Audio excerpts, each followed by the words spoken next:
Welcome to Looking Within, a podcast for the spiritual explorer in each of us. I'm Julie. I love to explore the inner life using contemplative practices, and I love to help others to do the same. In our time together, I hope you gain a sense of hope, meaning, joy, and love. As a Christian spiritual explorer, I hope to offer some thoughts to help you see God's presence and activity in ever-expanding ways.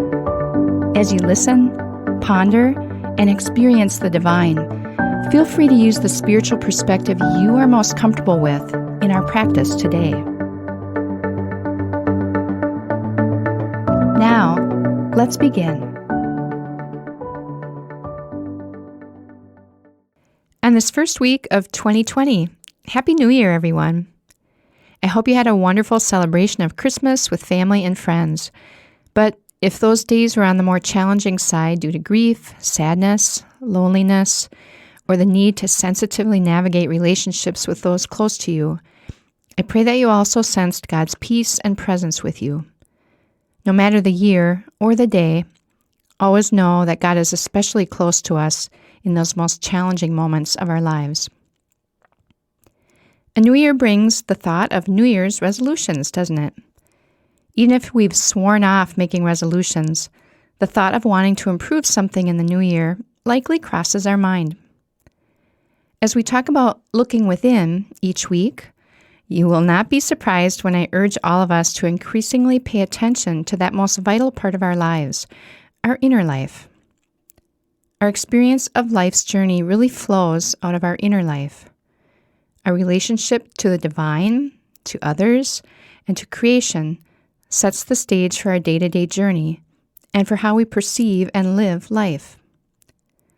So today, let's ponder a New Year's resolution to continue to grow in a deep and rich relationship with God in the coming 12 months. Over the years, the study of psychology and human relationships has revealed that any relationship is affected by the view we have of ourselves. This is no less true in our relationship with God. Did you know, or do you often forget, that you are the beloved daughter or son of God? We talked a bit about this in an episode a few weeks ago, but I think it bears repeating and expanding upon. The same words spoken over Jesus at his baptism apply to us. Like Jesus, we too are the beloved children of God. Imagine a child who can't be sure if his parent loves him. That child likely works hard to devise ways to earn and experience love. It makes for a more challenging journey for her, doesn't it? A very fragile and unpredictable existence, and a life containing far less joy and belovedness. But this is how we can easily find ourselves relating to God. We forget that we are the beloved daughters and sons of God and feel the need to work hard to prove our worth to God and to earn God's love. This also causes us to turn to others and things outside of us to find this sense of being loved. One of my favorite books of late is Life of the Beloved, written by the late Catholic priest and author Henry Nouwen. Nouwen's book talks about the difficulty we have in claiming our true identity as the beloveds of God. His book has caused me to reflect and realize that my life has more moments than I thought when I don't grasp how much I'm loved by God. During my entire life, I've heard the words of assurance that God loves me, but I find it so easy to lose track of who I really am. And perhaps you do too. This lack of knowing we're the beloveds of God affects our sense of identity and self-image in significant ways. Because here's our life. It's a straight line on paper, a line showing clock time from birth to death. And regardless of how long the line is, it's still a little life that goes by very quickly. It's easy to lose track of the essentials about our lives. And in our busy, doing-oriented journey, these existential questionings rise to the surface at times. Questions like, who am I? There are three common ways we determine who we are. First, by looking at, I am what I do. When we do good things and have successes, we feel good about ourselves. When we fail or screw something up, we get depressed and are hard on ourselves. Second, we determine who we are by looking at, I am what others say about me. This can be very powerful and sometimes most influential in our perception of our identity. We take in both positive and negative comments spoken to us or said about us, and the negative especially cuts deep and sticks with us. Finally, we determine who we are by looking at, I am what I have. Do I have good clothes, good looks, a great house, lots of possessions, good health? All of these can provide temporary security and identity, but in the end, they will all go away. Quite often, a lot of our physical, mental, and emotional energy goes into these three areas. When these outer influences are dictating our identity, our days can become filled with comparing, competing, striving, jealousy, and low self-worth. And when our life ends, we may feel like we have nothing to show for all of our efforts. That's when we need to remember this whole outer approach is wrong. This is not who we are. We are each the beloved of God. You are the beloved. I am the beloved. All are equally the beloveds of God.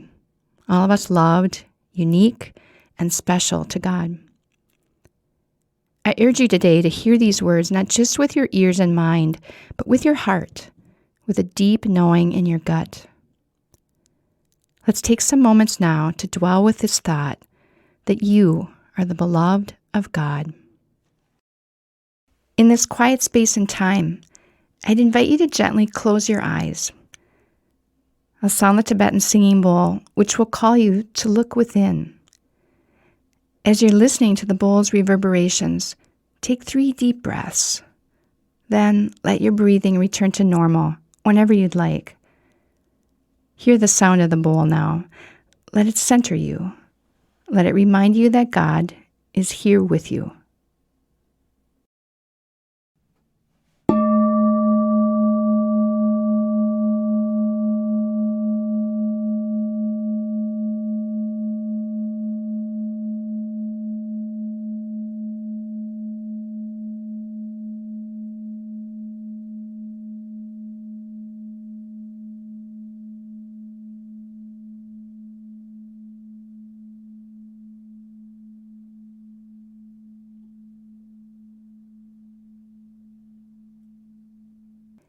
It's that time of year to lay out New Year's resolutions. How wonderful it would be if you and I include on that list a deepening of our relationship with God. Our self-identity is a critical part of that relationship. During the quiet now, focus on your true identity. You are the beloved son or daughter of God. In your imagination, see Jesus beaming at you, or feel the divine enveloping you with a warm and light-filled love. Breathe in this sense of being loved, this gift that does not require our effort to earn it. You are the beloved of God. Perhaps repeat this to yourself. I am the beloved of God. I'll be back with you in about 3 minutes.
I'd invite you now to take a few deep breaths in and out.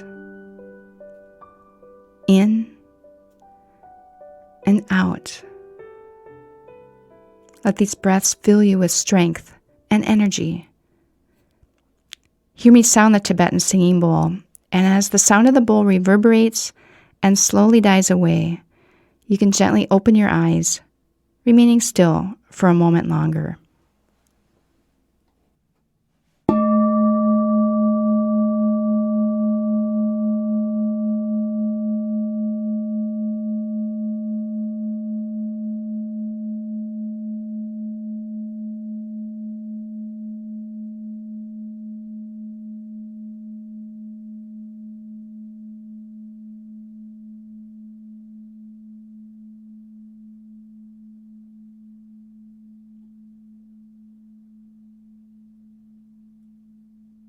Thank you for walking with me into this new year.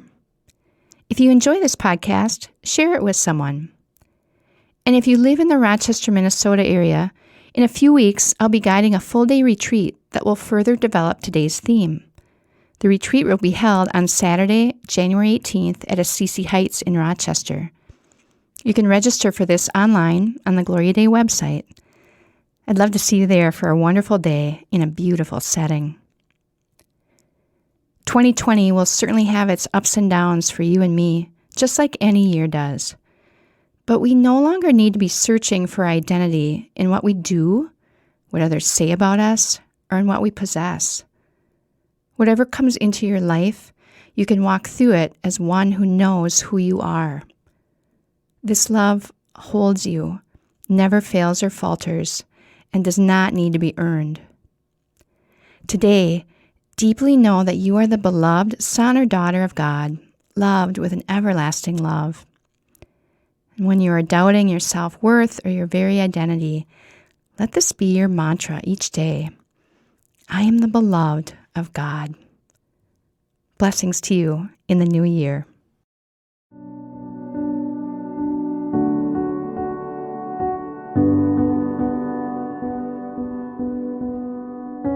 I just want to extend a special invitation to you if you live in the Rochester, Minnesota area.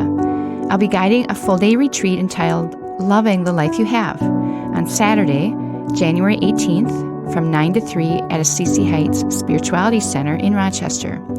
We'll have some helpful content, wonderful time in small and large groups, plus guided alone time. You can register on the Gloria Day website at gloria-day.com/contemplative-practices. Give yourself a New Year's gift of a day of retreat.